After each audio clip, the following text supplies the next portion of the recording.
Com vocês.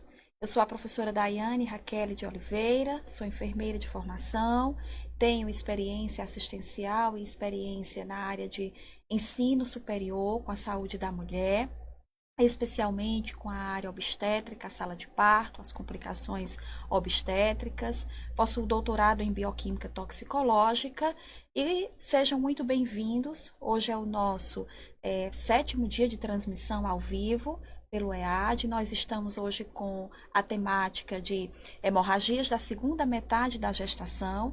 Então, nós iremos abordar, especialmente na nossa transmissão, o descolamento prematuro de placenta e a placenta prévia, que são as principais síndromes, né, hemorrágicas que acometem esse período gestacional, que é a segunda metade da gestação, de 20 semanas ou mais. Quero convidar vocês, então, a participar comigo nesse papo de forma interativa. Eu preciso do feedback de vocês, no sentido de fazer perguntas, comentários, escreverem se estão me vendo, me ouvindo bem, especialmente se o áudio está bem, né?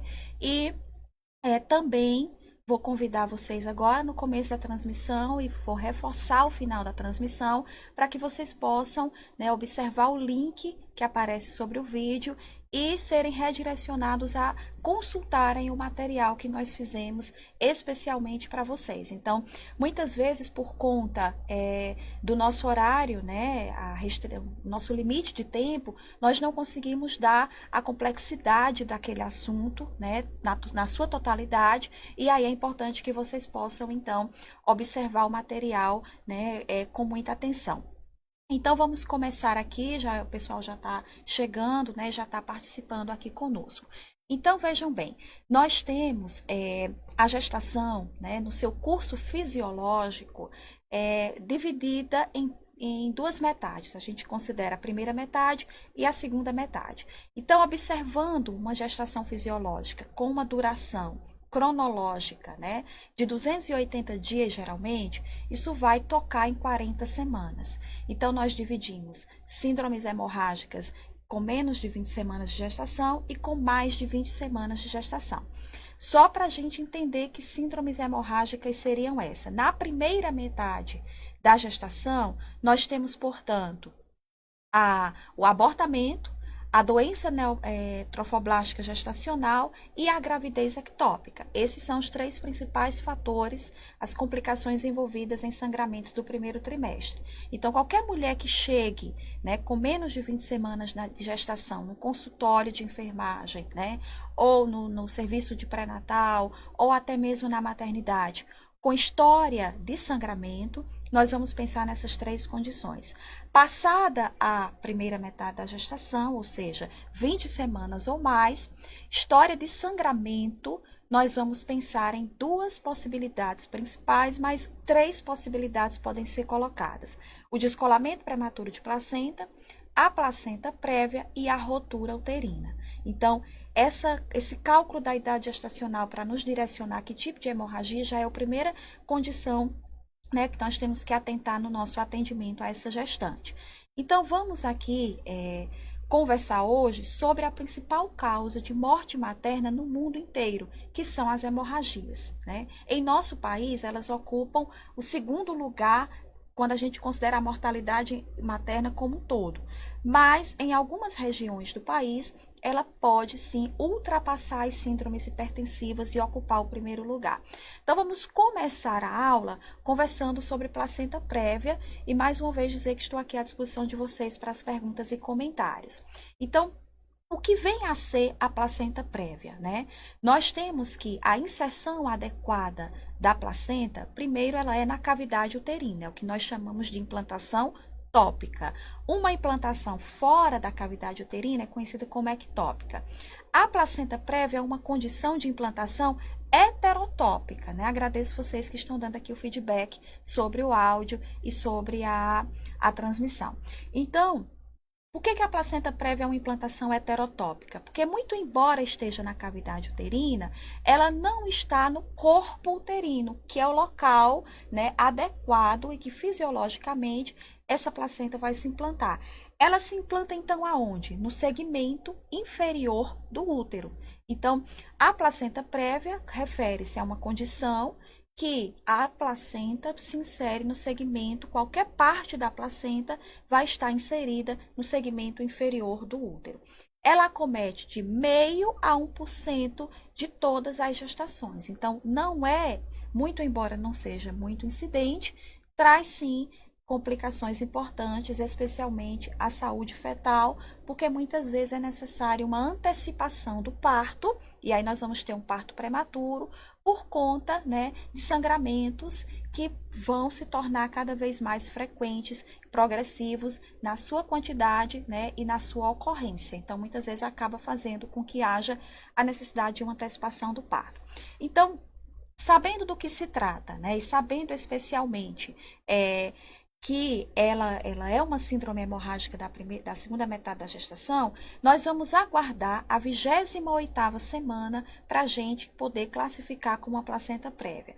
Por quê? Porque até lá pode ocorrer um fenômeno que os médicos, né, a literatura denomina por migração placentária, onde à medida que o útero ele vai aumentando o seu volume, né, o seu tamanho por ocasião da evolução da gravidez, há a possibilidade de uma placenta que inicialmente era prévia tornar-se fúndica, né? Então, vir a ter a sua implantação com essa expansão uterina no corpo uterino e deixar de ser, portanto, prévia. Então, é importante eu dizer que é a partir de 28 semanas, né?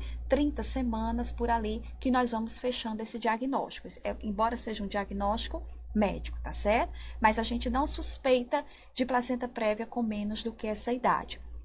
E conversar um pouco sobre os fatores de risco, né? Vocês ainda não estão aqui perguntando, mas enfim, que fatores de risco poderiam estar implicados na maior incidência de placenta prévia nessas mulheres? Então, a multiparidade é um fator de risco importante. Então, quanto maior o número de gestações e de partos que essa mulher se submeteu, maior essa possibilidade.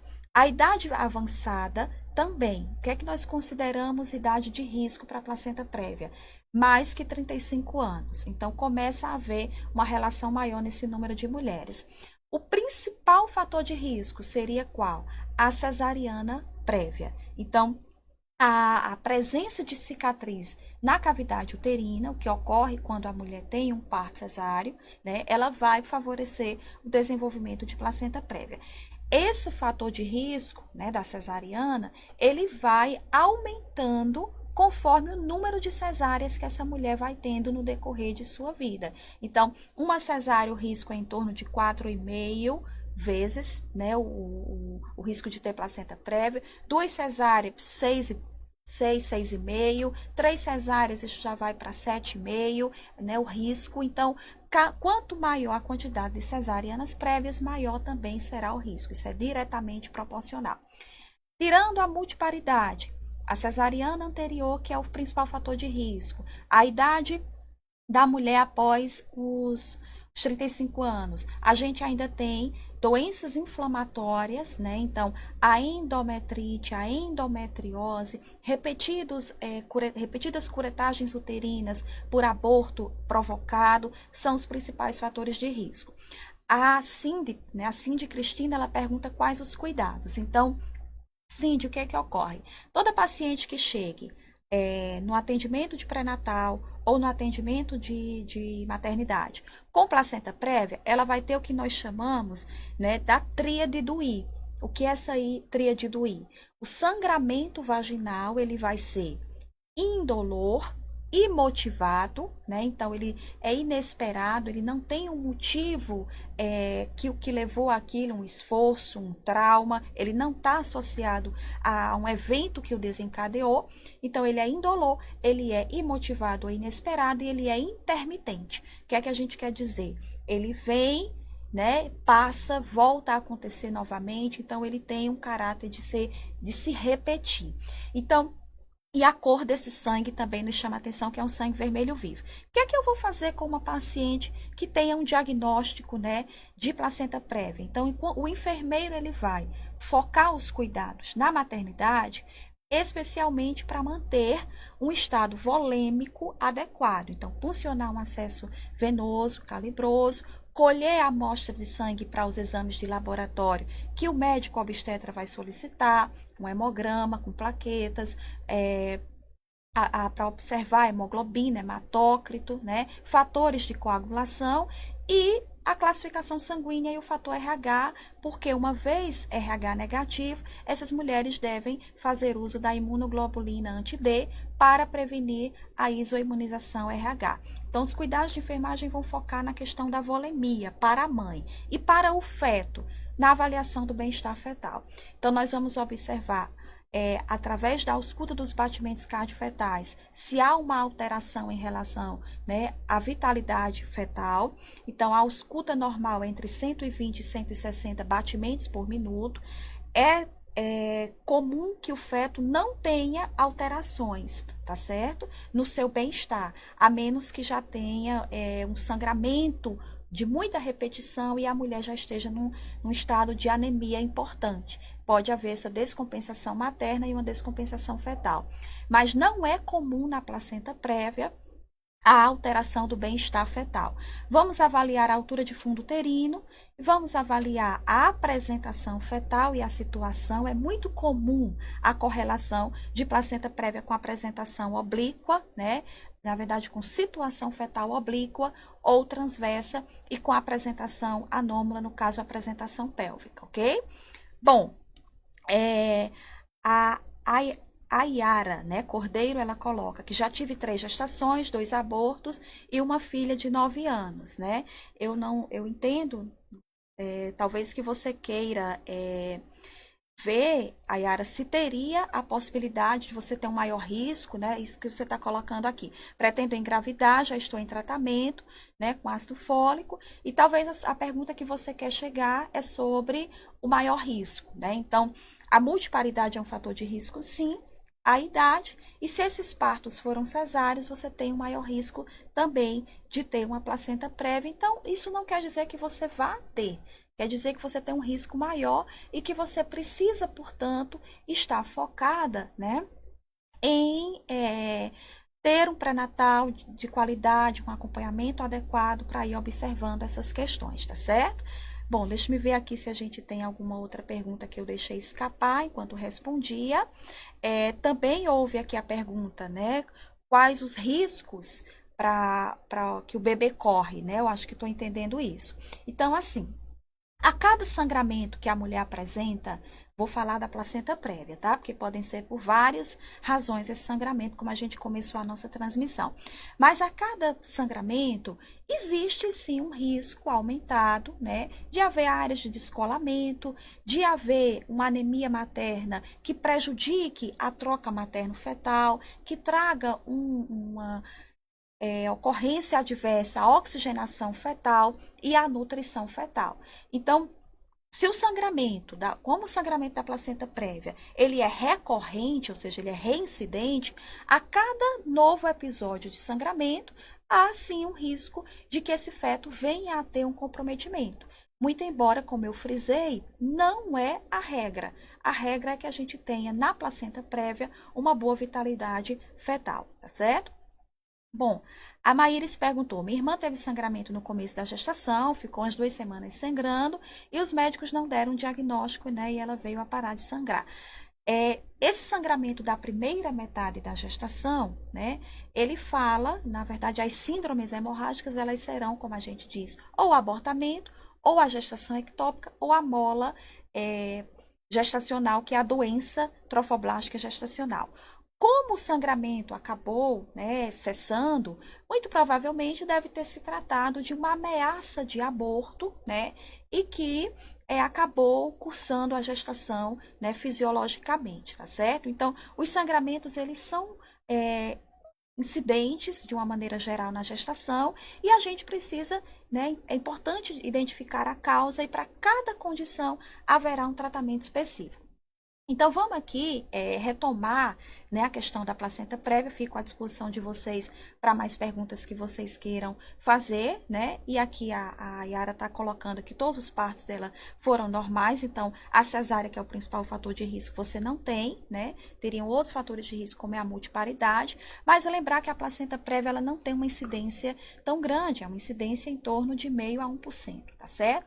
Embora ela uma complicação mais ocorrente nas multíparas que nas primíparas. Uma grande questão também que vem envolvida com a placenta prévia é o acretismo placentário. Então, toda mulher que tenha um diagnóstico de placenta prévia fechado, né, no terceiro trimestre da gestação, lá pelas 30, 32 semanas, ela tem que ter determinados cuidados, né, e observar atentamente a presença do sangramento. Nesse momento que ocorre o sangramento, ela deve, portanto, procurar o serviço obstétrico para que seja feita uma avaliação materna e uma avaliação fetal. Essas pacientes também devem ter, né, um diagnóstico de exclusão da presença de acretismo placentário. O que é o acretismo placentário?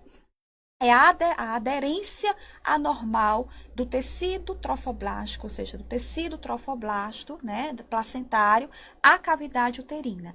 E aí, muitas vezes, há um importante sangramento, né, por ocasião do parto, e acaba levando a mulher, né, a um risco maior de morte e a necessidade, às vezes, de fazer uma esterectomia, quando esse acretismo não é identificado prontamente, tá certo?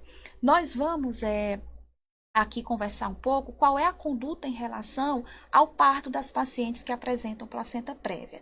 Então, dizer para vocês que existe uma classificação da placenta prévia, porque é essa classificação que vai nortear se o parto pode ser por via baixa, que é o parto vaginal, ou se ele necessariamente precisa ser por via alta, que é o parto cesáreo ou parto abdominal. Então, nós temos a classificação da placenta quanto a placenta prévia total, placenta prévia parcial e placenta prévia marginal. No material que foi, né, enviado para vocês, vocês têm acesso no link que vai aparecer aí do vídeo, vocês vão observar as figuras desses tipos de inserção placentária. Mas a total, como o nome sugere, o centro total, o que é que está acontecendo com essa placenta? Ela está obstruindo totalmente o orifício cervical interno. Tem como haver um parto vaginal nessa condição? Não há. A cesariana é obrigatória, tá? Eu vou já lhe responder, Thalita, qual o aspecto do sangramento, ok? Em relação à placenta prévia parcial, uma parte da placenta consegue, né, alcançar e ultrapassar o orifício cervical interno, mas não de forma totalmente. Então, a placenta prévia parcial, né, ela é, na grande maioria das vezes, uma indicação de cesariana, mas na literatura ela é uma indicação relativa. Vai depender do grau de alcance dessa placenta e também se você dispõe de centro obstétrico terciário, se você tem reserva de sangue, enfim, profissional experiente, né? Se tem acretismo placentário, tudo isso vai nortear a via de parto. E por fim, na classificação, a placenta prévia marginal, onde a placenta está no segmento inferior do útero, ela toca a margem do orifício cervical interno, mas ela não o ultrapassa. Então, ela não teria, como regra, um parto cesariano indicado, né? Essa paciente ela pode ter um parto vaginal, obedecendo, claro, uma equipe especializada, experiente, reserva de sangue, tá? Tudo isso precisa ser muito bem acordado. A placenta prévia, que é indicação absoluta de cesariana, é a prévia total, o centro total. A Thalita, portanto, pergunta qual é o aspecto do sangramento. Então, o nosso próximo tema agora, né, que é descolamento prematuro de placenta, eu vou falar muito nessa diferença do sangramento vaginal do DPP, que é o descolamento prematuro de placenta, para a placenta prévia, que a gente chama de PP. Então, como é o sangramento, Thalita? A gente vai ter... Primeira questão, o sangramento ele é vermelho, vivo, rutilante, né? Já o sangramento do DPP é um sangramento escuro. Então, atentar à característica do sangramento em relação à sua cor, ele é vermelho vivo. 2, ele ocorre naquela tríade do I. Ele é indolor, ele é intermitente né? E ele é imotivado e inesperado. Então, a paciente geralmente vai chegar dizendo que começou a sangrar sem sentir dor, sem ter feito nenhum esforço, de uma hora para outra. Ou já é aquela paciente com diagnóstico, né, de placenta prévia, que já conhece a complicação que ela apresenta e ela já recorre nesse sangramento sempre ao serviço de maternidade. Quando nós suspeitamos de placenta prévia, nós não podemos, de modo algum, realizar o toque vaginal nessa paciente. Né? Isso corre o risco de hemorragia vultuosa, de hemorragia importante. Então, é proscrito, é contraindicado tocar a paciente na suspeita de placenta prévia. No diagnóstico de placenta prévia nem se fala em tocar, mas na suspeita você já não toca, né? E o diagnóstico ele é feito como? Vou já te responder, Catiusa. Ele é feito pela clínica da paciente, a história que ela vai te dizer quanto ao sangramento e a cor desse sangramento, né? Pelo exame especular, onde nós vamos observar uma massa esponjosa recobrindo o orifício cervical, e o diagnóstico é fechado na ultrassonografia, né, pélvica, onde fecha esse diagnóstico de placenta prévia, tá certo? Mas a clínica e o exame especular, eles já falam muito favoravelmente ao diagnóstico de placenta prévia. Lembrando que, geralmente, nós não vamos encontrar alterações fetais. Então, a frequência cardíaca fetal vai estar adequada, né? Alteração que eu digo na vitalidade fetal. Nós vamos geralmente encontrar alteração na posição e na situação fetal por conta, né, da ocupação que esse feto, da acomodação desse feto no segmento corporal uterino, que é o segmento superior. Então, quando parcial ela pode subir? Não tem a ver geralmente, né, Catiusa, com a questão da classificação da placenta. Pode haver a migração placentária quando ocorre a expansão do volume uterino, quando a gestação vai alcançando o termo. Por isso que nós retardamos, né, esse diagnóstico lá pelas 32 semanas, alguns autores falam até em 36 semanas, ok? Pode haver a migração, mas isso não tem necessariamente a ver se ela é total ou parcial, mas sim com o fenômeno de migração que pode acontecer. Então, uma placenta que era prévia, no início da gestação, ela pode se tornar, né, fúndica no final dessa gestação. Isso é uma possibilidade que nós devemos considerar. Então, bem, conversamos então o que é a placenta prévia, quais os principais fatores de risco enfatizamos na cesárea. Por isso é importante a gente, né, esclarecer que a cesárea ela é um procedimento salvaguardador de vidas, mas ela deve ter uma indicação precisa, ela não deve ser indicada para todas as mulheres, né? Então, o parto vaginal, nós tivemos aqui uma transmissão sobre isso na sexta-feira passada, é o parto que nós devemos estimular as nossas mulheres a realizar, e o parto cesáreo ele fica para aquelas mulheres que não tenham, né, condição de parir por via baixa, tá certo? Bom, a Rita pergunta, uma mulher que teve placenta prévia na gravidez anterior, corre risco de ter nas gestações seguintes? Excelente pergunta. Tem. A história prévia, né, a história anterior, a história obstétrica dessa mulher é importante fator de risco, sim. A paciente que já teve placenta prévia, ela já está atestando no seu histórico obstétrico que ela tem fatores que favorecem, né, a implantação heterotópica da placenta. Geralmente, para a gente fechar aqui placenta prévia e poder avançar para o DPP, eu posso deixar claro para vocês o quê? Alterações atróficas, por isso que tem relação com a idade, né? E alterações que vão causar uma decidualização, que é a reação decidual deficiente, irão favorecer a ocorrência de placenta prévia. Por isso que as cicatrizes uterinas, a multiparidade e a idade avançada são fatores de risco. Uma outra questão que favorece é o tabagismo. Por quê? Porque ele favorece uma decidualização inadequada, deficiente. Então, qual é o papel do trofoblasto para a gente compreender essa etiopatogenia? A placenta ela tem o papel de nutrir, né, de ter uma reação tecidual adequada para que haja uma nutrição adequada do feto durante toda a gestação. No momento em que nós temos alterações atróficas ou alterações, né, da decidualização de um endométrio, vamos colocar empobrecido de nutrientes, nós temos essa possibilidade de uma placenta prévia. Então, o endométrio deficiente é um risco aumentado para essa mulher possuir placenta prévia, tá certo? E fechamos a placenta prévia com a conduta, né, quanto à via de parto, se ela vai ser um parto vaginal ou se essa mulher vai ter um parto cesariano. E lembrando também que a idade gestacional é muito importante. Então, muitas vezes nós temos um diagnóstico de placenta prévia com 34 semanas ou menos, e nós temos uma preocupação com essa idade gestacional por causa da imaturidade pulmonar do feto. Então, é importante que essas mulheres com placenta prévia com menos de 34 semanas, diagnóstico feito com menos de 34 semanas de gestação, ou até a 34ª semana, tenham a terapia com corticoide para acelerar a produção de surfactante pulmonar, para que o feto nasça em condições melhores, caso esse parto precise ser antecipado, tá certo? O que vai nortear também a antecipação do parto é o estado de saúde da mulher e a vitalidade do feto. Então, se a mulher está apresentando sangramentos intensos e progressivos e anemia importante, né, risco de descompensação hemodinâmica, esse parto também ele precisa ser antecipado.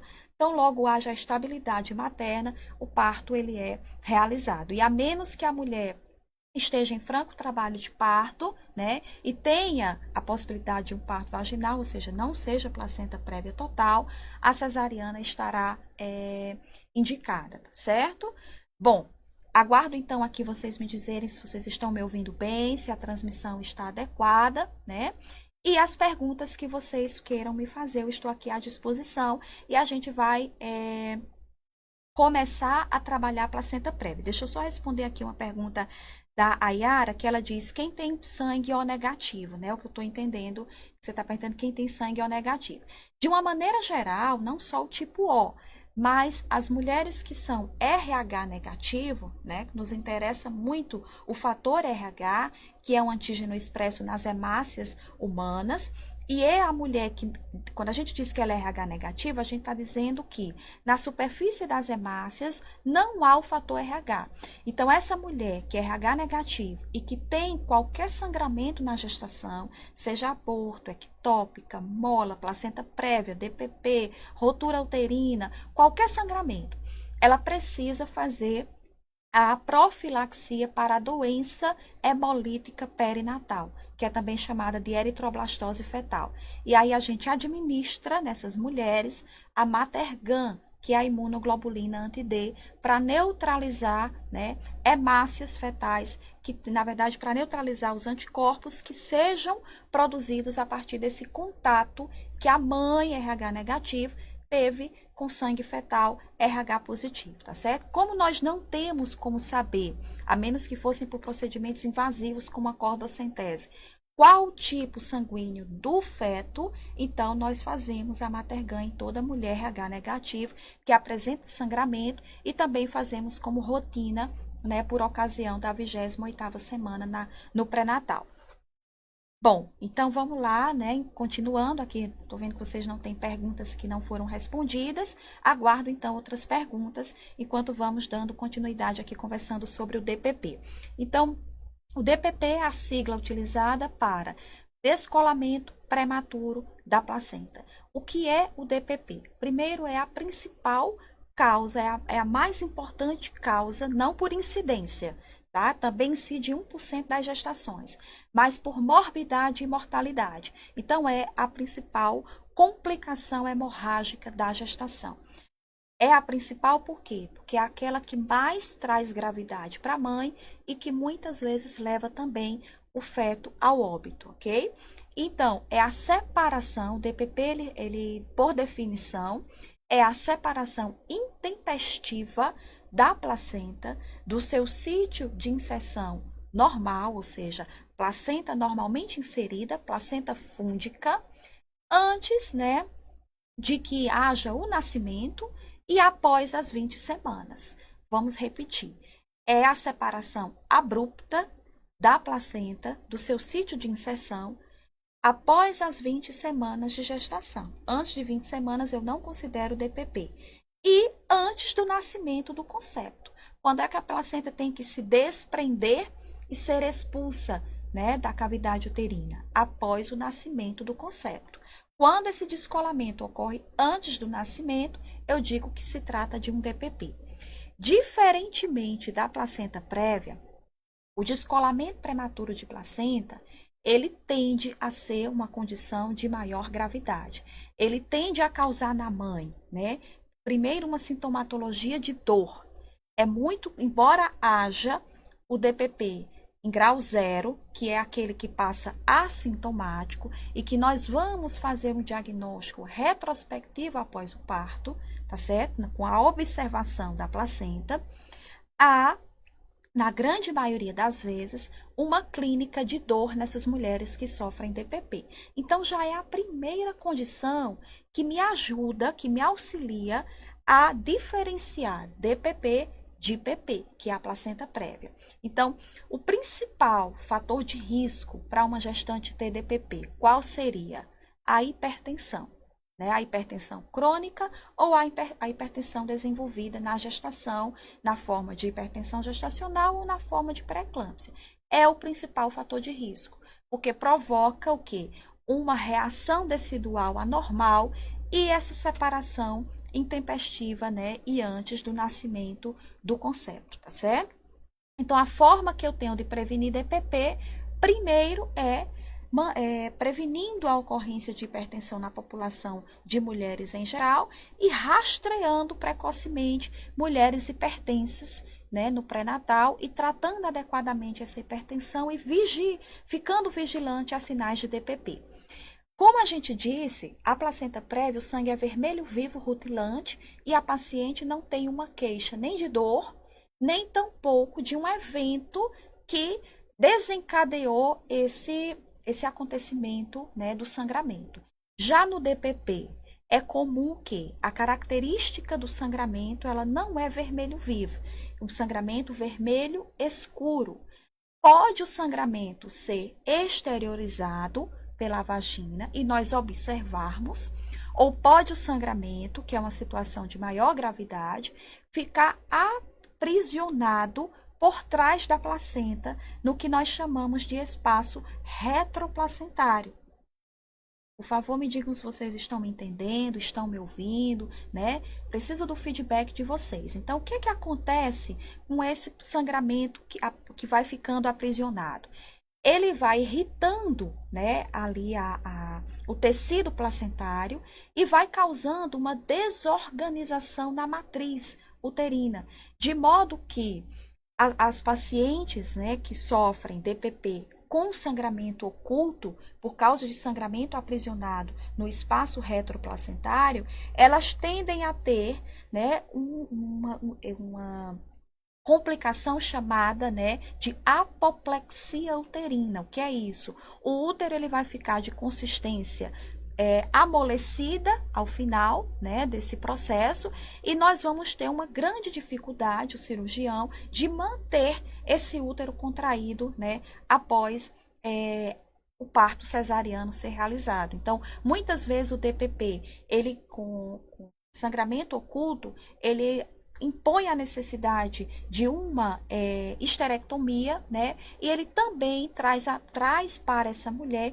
um risco maior de coagulação intravascular disseminada. Vamos então ver aqui um pouco das perguntas de vocês, né? A Merilene pergunta se há o casal, tanto a mulher, há um caso, acho que é se há um caso, o casal, tanto a mulher quanto o marido, for fator RH negativo, essa mulher precisa tomar a vacina? Não, Merilene. Só há necessidade da imunoglobulina anti-D, que é a Matergan, se o companheiro for RH positivo. Se ambos forem RH negativo, não há, porque essa mulher não tem como dar origem a um concepto RH positivo quando ambos, mãe e companheiro, são RH negativo, tá certo? Bom, então vamos um pouquinho aqui, né? A gente vinha falando da clínica do DPP, tá certo? Então, o sangramento, nós dissemos que é um sangramento vermelho escuro. E a outra característica, a dor. A dor é uma característica muito frequente. Essa dor, geralmente, ela não é uma dor fraca, é uma dor de grande intensidade e é uma dor aguda. É uma dor que ocorre abruptamente, repentinamente, bem como ocorre o descolamento prematuro de placenta abrupto, tá certo? Então, a mulher vem com história para a maternidade de dor súbita e intensa, de sangramento vaginal vermelho escuro, e ela pode já, nessa ocasião do atendimento, já se apresentar com uma clínica de instabilidade hemodinâmica, tá certo? O que seria isso? Sinais de hipovolemia, taquicardia, hipotensão, sinais de baixo débito cardíaco. E quando nós vamos avaliar a condição fetal, geralmente a condição fetal não é tranquilizadora. Há uma tendência no DPP de que o feto sofra alterações, né, na frequência cardíaca. Então, nós encontramos muitas vezes uma bradicardia fetal, que é uma diminuição da frequência cardíaca fetal. Por quê? Porque está havendo ali uma diminuição do fluxo sanguíneo útero-placentário e do aporte de oxigênio para esse feto. Então, ele tende a entrar num sofrimento. Para vocês terem uma ideia, 50%, né, ao DPP que acomete 50% da superfície placentária, ele já leva esse feto ao óbito, tá certo? Então, há óbito intrauterino no caso, né, do DPP que supera 50% ou que alcança 50% de superfície placentária desprendida, tá? Bom, a Wélida está perguntando aqui, tem uma amiga que não sentiu nenhuma dor, né? Ela só soube que era hora, porque a bolsa estourou, ela teve um parto normal sem sentir dor. Wélida, eu só não compreendi bem se essa sua amiga chegou a ter DPP ou não. Foi só a questão mesmo, né, do trabalho de parto, que ela teve a amniorrex, né, que é a questão da rotura da bolsa das águas, e veio a ter o parto normal, tá certo? Eu estou entendendo aí que ela não sentiu dor para o parto, né? A dor, ela é muito subjetiva, ela é uma característica muito peculiar de cada indivíduo. Muito embora o parto normal, ele curse, né, na grande maioria das mulheres com dor, e essa dor ela é individualizada, umas vão referir uma dor mais intensa, outras não vão referir uma dor intensa, mas uma dor leve e moderada. Tem muita correlação com o apoio que essa mulher recebe, com a presença do companheiro, enfim. Mas, né, eu não entendi bem se era o DPP. Caso seja para o DPP a sua pergunta, né, há sim casos de DPP assintomático e que muitas vezes o diagnóstico ele é feito retrospectivamente, ou seja, após o parto. O Maílson pergunta, né, ele coloca, no caso de DPP com sangramento, acondicionado no local retroplacentário, né, que fica preso, fica retido, na qual seria difícil evidenciar um sangramento escuro, quais seriam os sintomas? Febre, hipotensão? Muito bem, Maílson. Então, assim, ela não vai ter febre, né, não é um processo que vai levar à ocorrência de febre. Quando você não visualiza o sangramento, o profissional não visualiza o sangramento, geralmente pode ocorrer desse DPP ser mais grave, porque a gente tem um retardo maior, um atraso no seu diagnóstico. É comum que quando a mulher apresenta sangramento, o diagnóstico ele seja feito de forma mais breve. Embora o diagnóstico do DPP ele é clínico, ele é essencialmente clínico. Muitas vezes até a ultrassom pode não trazer esse diagnóstico do DPP. Então, quais seriam os sintomas que é a sua pergunta? O sintoma de dor vai estar presente, né? Então, o sintoma de dor ele não tem relação com sangramento presente ou ausente, então a mulher vai queixar-se de dor abdominal intensa. Quanto maior o sangramento retroplacentário, maior, né, mais intensa será essa dor. E nós temos uma condição, a hipotensão pode estar presente? Sim. Se há um sangramento aprisionado no espaço retroplacentário significativo, essa mulher pode ter sinais de baixo débito. Aí você junta hipotensão arterial, associado a isso, pele fria, sudoreica, cianótica, né? A mulher pode apresentar um mal-estar geral, uma tendência à síncope e uma característica, né, do abdômen materno é a hipertonia no DPP. Então, como é que se encontra o abdômen? Se encontra endurecido e extremamente doloroso a palpação. É algo que a gente não vê na placenta prévia. Então, as principais características no material, né, que vocês vão ter acesso daqui a pouco, ao final da nossa transmissão, vocês vão clicar lá no link e vão ser direcionados para o material. Nós fizemos uma tabelinha esclarecendo qual é a clínica de DPP e qual é a clínica de PP, diferenciando em relação à dor, ao sangramento, ao acometimento fetal com maior gravidade ou com menor gravidade, a via de parto. Então, vocês vão ter essa diferença bem tranquila. Mas aqui eu já posso dizer para você, exatamente, Maílson, que os sinais de hipovolemia no DPP, né, especialmente no DPP grave, eles estarão presentes. Então, antes de eu fechar a nossa aula, eu gostaria só de falar da classificação do DPP, né? Então, eu tenho grau 0, 1, 2 e 3, 3A e 3B. O grau 0, ele é assintomático e o diagnóstico é retrospectivo. O grau 1 eu chamo de DPP leve. Então, no DPP leve já tem uma clínica de dor, já tem uma clínica de sangramento, mas o feto, ele tem poucas alterações na sua vitalidade, na sua hemodinâmica. O DPP intermediário, o DPP moderado, que é o 2, a gente já vai ter sangramento importante, né? A clínica de hipovolemia, temos uma área importante desse descolamento e geralmente nós já vamos ter, para não dizer é regra, que a gente tenha um feto com alteração na sua hemodinâmica, tá certo? E esse feto já pode até apresentar óbito fetal, né? Nós podemos ter o óbito fetal. No DPP-3, nós temos toda essa clínica somada a óbito fetal e o 3A, nós temos ausência de coagulopatia e o 3B, nós temos coagulopatia presente. Isso também vai estar direcionado lá no material que eu disponibilizei para vocês, tá certo? Gente, só fechar, agradeço aqui os elogios de vocês, a participação, né, elogiando a nossa explicação. Nós estamos preparando toda a semana passada e essa semana, essas transmissões ao vivo para vocês, como uma forma mesmo da gente interagir, da gente esclarecer as dúvidas. Vocês podem ter acesso a todas as aulas desde o dia 17, né? Redirecionando aí pelo link e baixando o material, bem como as nossas transmissões.